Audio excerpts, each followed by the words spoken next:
ሰላም ጤና ይስጥልን የተከበራችሁ ተመልካቾቻችን እንደምን ቆይታችኋል? ከብስራት ዩቲዩብ መረጃዎቻችን እነሆ። መረጃዎቹን በማጋራት ቤዛቤት አራጌ አብራችኋለሁኝ። የምናስቀድመው የሀገር ውስጥ መረጃዎቻችንን ይሆናል። የ2018 ዓ.ም 12ኛ ክፍል ሀገር አቀፍ መልቀቂያ ፈተና ከ9ኛ ክፍል እስከ 12ኛ ክፍል ድረስ ይሸፍናል ሲል ትምህርት ሚኒስቴር አስታወቀ። ሚኒስቴር መስሪያ ቤቱ 2018 ትምህርት ዘመን ሁለተኛ ደረጃ ወይንም 12ኛ ክፍል መውጫ ፈተና በተመለከተ ለሁሉም ክልልና ከተማ አስተዳደር ትምህርት ቢሮዎች ደብዳቤ ጽፏል። በአጠቃላይ ትምህርት ስርዓትም ትምህርት ሪፎርም መሰረት የሁለተኛ ደረጃ አዲሱ ስርዓተ ትምህርት በ2015 የሙከራ ትግበራ በማካሄድ ከ2016 ዓ.ም ጀምሮ ሙሉ በሙሉ ትግበራ መግባቱ ይታወሳል። በዚህ ደብዳቤ መሰረትም የ2018 ትምህርት ዘመን 12ኛ ክፍል ሀገር አቀፍ ፈተና ከ9ኛ ክፍል እስከ 12ኛ ክፍል የሚሸፍን ሲሆን ተማሪዎችም የተማሩትን ይዘቶች የሚፈተኑ መሆኑን የጠቀሰ ሲሆን ከ10ኛ እስከ 12ኛ ክፍሎች አዲስ ስርዓተ ትምህርት ይዘቶችን መሰረት ያደረገ መሆኑንና 2015 ዓ.ም የሙከራ ትምህርት ቤቶችም 9ኛ ክፍልን በአዲሱ ስርዓተ ትምህርት ሌሎቹ በቀድሞ ስርዓተ ትምህርት የተማሩ በመሆኑ ፈተናው ከሁለት ስርዓተ ትምህርቶች የጋራ የሆኑ ይዘቶችን ተጣጥሞ የሚወጣም ይሆናል። በሌላ በኩልም የፈተና ዝግጅቱ ተማሪዎች፣ ወላጆች፣ መምህራንና የትምህርት ባለድርሻ አካላትም አውቀው ተገቢውን ቅድመ ዝግጅት እንዲደረግም ትምህርት ቢሮ አሳስቧል። የ13 ዓመት ታዳጊ ላይ የመድፈር ጥቃት የፈጸመው ግለሰብ በእስራት ተቀጥቷል።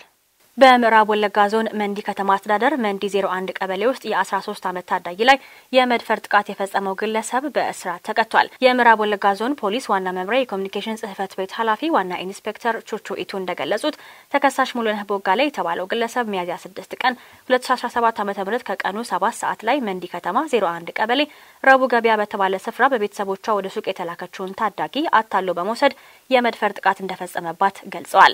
ታዳጊዋ የተደረሰባትን የመደፈር ጥቃት ለቤተሰቦቿ ተናግራ ጉዳዩ በፖሊስ እንዲጣራም ተደርጓል። ተከሳሹ ግለሰብ በክትትል በቁጥጥር ስር እንዲውል ማድረግም ተችሏል። ታዳጊዋ በሆስፒታል የምርመራ ሂደት ተደርጎላት የመደፈር ጥቃት እንደደረሰባት በመገለጹ ፖሊስም የምርመራ መዝገቡን በተገኙት ማስረጃዎች ማጠናከር የምርመራ መዝገቡን ለአቃቤ ሕግ ልኳል። ከፖሊስ የደረሰውን የምርመራ መዝገብ የተመለከተው አቃቤ ሕግም በወንጀል ሕግ ቁጥር 627 ንዑስ አንቀጽ 1 በህፃናት ልጆች ላይ የሚፈጸም የግብረ ስጋ ድፍረት በደል ክስ መስርቷል። ክሱን ለወራት ሲከታተል የቆየው የምዕራብ ወለጋ ዞን ከፍተኛ ፍርድ ቤት ጥቅምት 11 ቀን 2018 ዓ.ም በዋለው ችሎት ተከሳሽ ሙሉነህ ከተማ ጥፋተኛ ሆኖ በመገኘቱ በ13 ዓመት እስራት እንዲቀጣ የተወሰነበት መሆኑን ዋና ኢንስፔክተር ቹቹ ኢቱ ተናግረዋል ስትል ሰማሃር አለባቸው ዘግባለች። ወደ ባህር ማዶ መረጃችን ስንሻገር ትራምፕ የዩክሬን ጦርነት እንዲያበቃ ዢ በፑቲን ላይ ተጽዕኖ ሊያሳድሩ ይችላሉ ሲሉ ተናገሩ። የዩናይትድ ስቴትስ ፕሬዝዳንት ዶናልድ ትራምፕ በሚቀጥለው ሳምንት በደቡብ ኮሪያ ከሚያደርጉት ስብሰባ በፊት የሩሲያው ፕሬዝዳንት ቭላዲሚር ፑቲንን በዩክሬን ያለውን ጦርነት እንዲያቆሙ በማሳመን ረገድ የቻይናው ፕሬዝዳንት ዢ ጂንፒንግ ቁልፍ ሚና ሊጫወቱ ይችላሉ ብለው እንደሚያምኑ ተናግረዋል። አዎ እኔ እንደማስበው ዢ በፑቲን ላይ ትልቅ ተጽዕኖ ሊያሳድሩ ይችላሉ ብዬ አስባለሁ። እናም በእርግጠኝነት ስለ ሩሲያና ዩክሬን እንነጋገራለን ሲሉም ትራምፕ በዋይት ሀውስ በሞላላው ቢሮአቸው ውስጥ ከጋዜጠኞች ዢ ፑቲን ጦርነቱን እንዲያቆም ማሳመን ይችል እንደሆነም ሲጠየቁ ምላሽ ሰጥተዋል። ፕሬዝዳንቱ በቅርቡ ወደ እስያ በሚያደርጉት ጉዞ ከዢ ጋር እንደሚገናኙም ይጠበቃል።